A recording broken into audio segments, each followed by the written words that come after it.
Grace to the Chief of All Fools by Michael Criswell.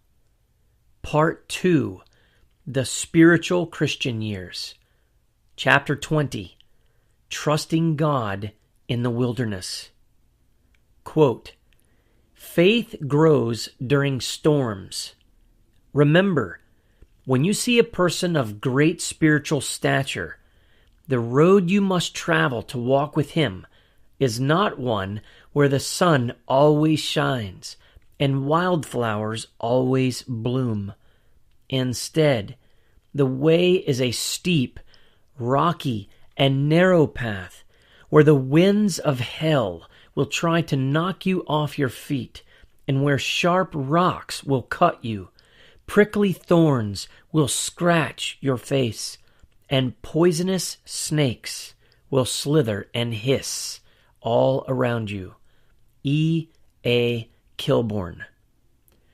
When I first read the autobiographies of John Bunyan and Madame Guyon, properly pronounced Guyon, I was encouraged by the fact that they too had suffered greatly for their faith in Christ. Then there came a second and most unexpected experience. Because I'm a feeler, I became fatigued reading their stories when I realized their suffering never ended, but instead just got worse and worse and worse. 2 Corinthians 4:10-12. We always carry around in our body the death of Jesus, so that the life of Jesus may also be revealed in our body. For we who are alive are always being given over to death for Jesus' sake, so that his life may be revealed in our mortal body. So then, death is at work in us, but life is at work in you. I had never heard of anyone that suffered as many flaming arrows of doubt and accusation from the devil about his salvation as John Bunyan did. Nor had I ever heard of anyone who went to jail twice for a total of 12 years for refusing to stop preaching at his own church directly from the Bible. Also, I had never heard of anyone suffering so much in the cruelest of ways from their own family and their supposed spiritual leaders as Madame Guyon did. To me, they both seemed like they were modern-day Jobs, especially Madame Guyon, who, in my opinion, suffered quite a bit more than Bunyan did. Reading her story caused me to almost stumble in my own faith a few times. I remember reading and saying, "Oh God, why would you allow her to go through that much suffering?" I kept reading her story, looking for that happy ending of relief, where she finally gets free of her external suffering and afflictions. But it never came. Instead, around every other dark corner was another devil waiting to unleash his ruthless fury on her. I grew increasingly fatigued hearing about the worst mother-in-law I had ever heard of and being filled with outrage at the non-stop evil things she did to her daughter-in-law. However, what kept me going was seeing the amazing amounts of grace God weaved through all her crosses. Just as God promised in his word, he was able to make all grace abound to her, so that she could not only rise above all those afflictions, but also abound continually in every good work. 2 Corinthians 9:8.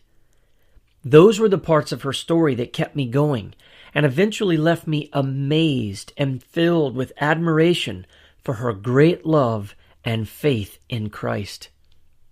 By the end of her story, I not only hadn't heard of anyone who had suffered as much as her, but I also hadn't heard of anyone who received as much grace to embrace her crosses as she did. I may not agree with all her doctrines, since she came out of Roman Catholicism, but I know that woman loved her God because she obeyed his commands and took up her cross daily for him. John 14:21 through 23, 1 John 5:3. Incidentally, it was encouraging to see that she began separating from some of the Catholic doctrine and traditions as she moved into the deeper spiritual life of loving Christ deeply from her heart.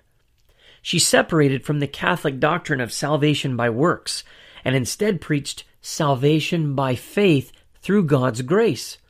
She also was no longer able to participate in vocal prayers, confession, and other sacraments which she had known for so long in Catholicism.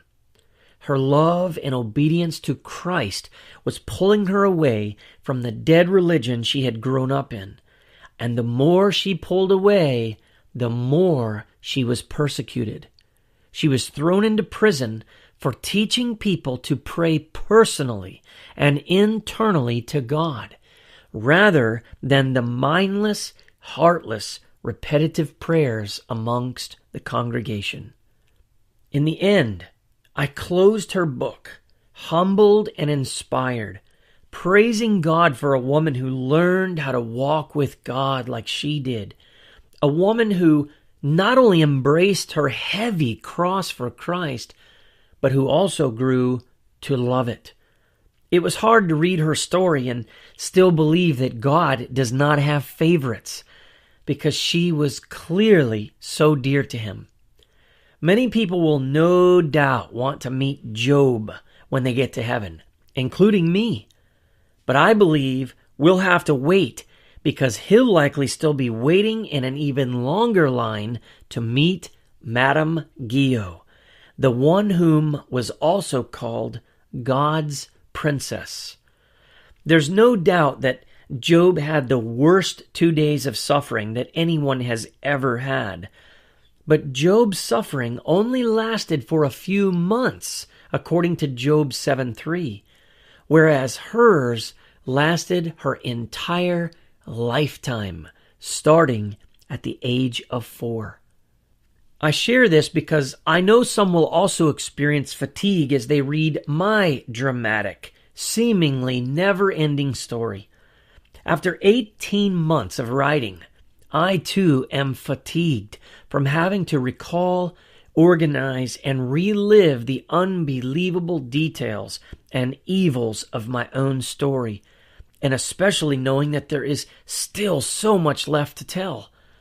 However, there is so much more to this story from this point forward than just seemingly senseless suffering. Just like the lives of faithful sufferers for Christ in the last 2,000 years, I have personally seen that willful crucifixion on my cross for Christ has led to the blessed promise of resurrection life in my heart and spirit. You'll get to hear and see astonishing amounts of God's mercy and grace if you keep going on from here in this book. I've been laboring for 18 months, longing for this day to arrive, where I can share with you the most incredible parts of my journey with God. This, the second part of my story, is where both the devil and God become very intentional and active in my life.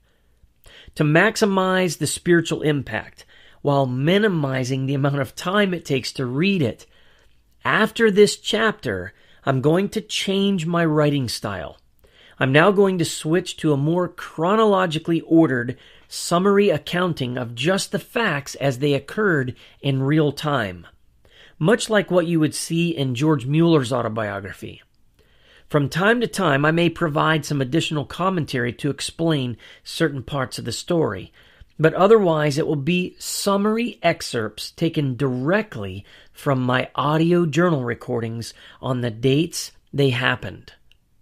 So far in the story, I've had to rely heavily on emails and sporadic journal entries I wrote to tell the story accurately. However, starting in 2011, all the way up to the story of my marriage to Persis in Hyderabad, India, and us coming back to live in the United States on December 25th, 2016, I recorded 2,692 audio recordings detailing all that was happening and what I was learning along the way. I estimate that I recorded hundreds of God's faithful answers to my prayers as they happened, including a few times where I recorded my actual prayers that were later answered exactly as I had prayed. I have dozens of recordings of the Lord telling me of things that were going to happen before they did, so that you too will believe when later you hear how they came true. John 14:29. I have told you now before it happens, so that when it does happen, you will believe. However, and this is a big however, it wasn't just God's incredible guidance, divine providence, and answered prayers that I captured.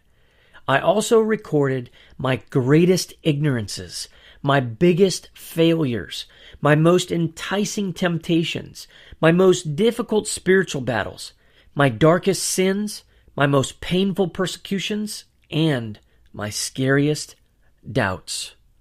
What I captured in vivid color, thanks be to God, is authentic Christianity and what it looks like in real life for a Christian to learn to walk hand in hand with his God, being prepared and tested for a ministry. I said at the beginning of the book, and I will confidently say it again here, there is no way that I can overhype what our awesome God has done in the rest of this story. It is 6 years of astonishing grace to the chief of all fools, all captured in real time and written down now for your encouragement in the faith. The way I see it, it would be so fitting for the Lord to take me home after I finish this book, and I wouldn't be surprised at all if He did. That's how much of an exclamation mark on my life and walk with the Lord finishing this story for His glory will feel like. As we are currently building our tiny house on wheels, my mom keeps saying at various stages, "You must be getting so excited." I always reply the same, "No, Mom, not really. It's just a smaller, simpler place to live. If you want to see me excited, you wait until I finish this book. That will be the greatest accomplishment of my life, because it is how I can bring the most glory to my Father." I've already warned Persis to be prepared for that day, because I think I might just be overwhelmed with emotion and fulfillment. The devil has tried multiple times to stop it, tormenting me along the way, not to mention how much I have suffered physically in my neck, shoulders, back, and hands while writing it. Upon its completion, I will feel as though I have finished the work my Father gave me to do in first learning how to walk with Him, and then by telling others a detailed account of all that He did in my life and how He had mercy on me.